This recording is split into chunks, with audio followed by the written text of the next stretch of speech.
You want me to put that on my todger? Harry's wife. Stop your abuse of her. The Times reported, Prince Harry, I want this to end the abuse of me and Harry's wife.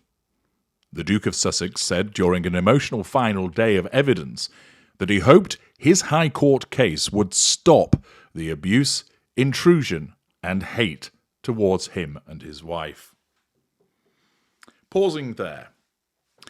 This is typical of the mindset of Harry, that he has developed this victim mentality in tandem with his wife to regard what is directed towards him as abuse, intrusion, and hate. Now, they do receive abuse. Some of it, you would argue, is merited because of their behaviour. With regard to hate, well, there are some people who hate them. Again, based upon the way that they've behaved. Nobody wakes up and thinks, do you know what? I think today I'll just hate Harry's wife. It's based upon the way that she behaves. With the intrusion, well, the problem that they have there is that they have made a living out of saying, look at us, hence the piss take of the Worldwide Privacy Tour by South Park. If you court the public and you want them to turn up at things, you want them to admire you, you want them to buy things associated with you, attend speeches, and so on and so forth, you have to understand that whilst there will be some that will adore you and laud you and spend their hard-earned wonga on you, there'll be others that won't like you. Moreover, you will also make yourself public property. You might find there's intrusion, but if you make a living based upon telling the world about the fact that you made some banana bread, or this is what Archie does in the morning, people are wanting to know more. Furthermore, if you make a living, you ply your trade by criticising both your families, people want to understand more about why that is. They'll also want to watch what you're doing, because they may then have an expectancy of you fouling up. Quite simply, where there is abuse, intrusion, and hatred, it isn't randomly directed at the Sussexes, but it has been generated by their own conduct.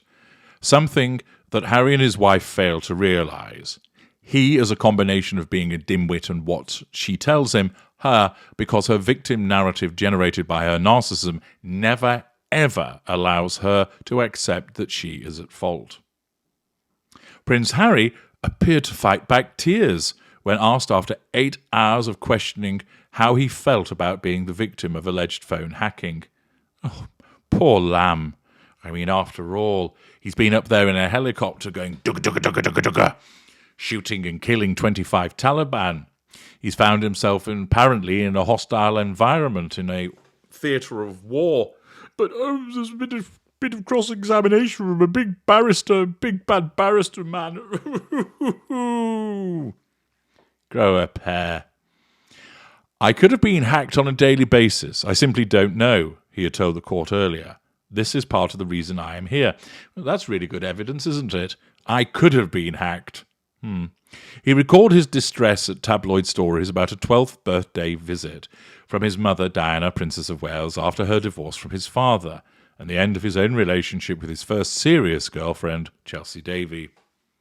Harry, 38, said he brought the privacy case having bumped into the celebrity barrister David Sherburn in France. He described in his memoir Spare talking to a barrister in 2019 while he and Harry's wife were visiting Sir Elton John there.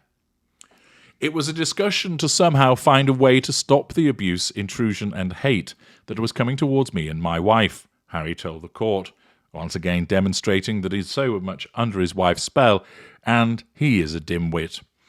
The simplest way to stop the abuse, the intrusion and hate is to stop living your life so publicly. The simple way to stop the abuse, intrusion and hate would be for you to seek and maintain the privacy that you've bleated on about wanting. The first way to stop the abuse, intrusion and hate would be to stop lambasting your families so that they feel moved to ignore you, and that wouldn't generate people to look upon you so poorly. Of course, it's never going to happen. Why? Because Harry's wife has to live by the controversy. She has nothing to offer as an uninspired and uninspiring individual. She has nothing to offer by way of talent. He has very little to offer, as he's never held down a proper job, and he's a dim-witted individual. Accordingly, they have to do things, and because she's such a massive hypocrite, and he's become one as a consequence of her influences, this means that they royally get up people's noses. They get on people's tits, and therefore it results in people being abusive, intrusive, and hateful towards them. Of course, it also has to be noted that much of what they deem to be abuse, intrusion, and hate is simply observation, speculation, and criticism, much of it merited. But they cannot accept that. They have to use such emotional labels as abuse, intrusion, and hate. As I make clear, there are instances where they experience abuse, intrusion, and hate, but much of what they experience isn't categorized as that. We all know that Harry's wife, through her narcissistic lens, repeatedly deems where somebody criticizes her that they're racist when they're clearly not. When somebody criticizes her, it's hate. It isn't. It is justified criticism based upon evidence. The Duke, the first senior royal to give evidence in court for 130 years, was more assured on his second day of evidence. I wonder if somebody had snuck him a bit of the old Bolivian marching powder. Having struggled on Tuesday to justify claims that he was the victim of unlawful information gathering by the publisher of the Daily Mirror. Or perhaps he was more confident after his pink pods had been tasered through Skype through the evening as, "Harry, what are you doing? You're messing this up," as he gets a tongue lashing from his handler. In his final question, Sherburne asked Harry how he felt. What is this, a therapy session after spending a day and a half in the witness box, with the world's media watching? The Duke sat back and remained silent for several seconds as he blinked repeatedly before replying slowly, "It's a lot." I should imagine perhaps there was a delay in the feed that was coming from Monty Shitshow to tell him the answer that he should state. Interestingly, as a consequence of his behaviour, there is a survey conducted by YouGov that was published by The Times that demonstrates his falling positive rating and also his falling appreciation by people and the increase in the way that people have a negative opinion about him. And it's interesting to see how that has come about as a consequence of the way that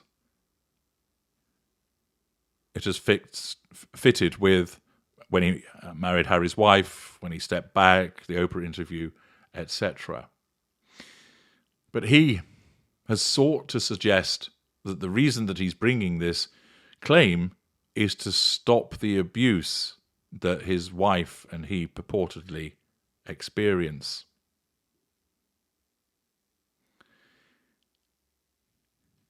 He explained that he's doing this, and it shows that he obviously cares about his wife, that he has the emotional empathy for her, but it's misguided. And of course, the reality is it's being done as he's puppeteered by his wife, who's trying to assert control over people and nullify the threats by trying to shackle the press.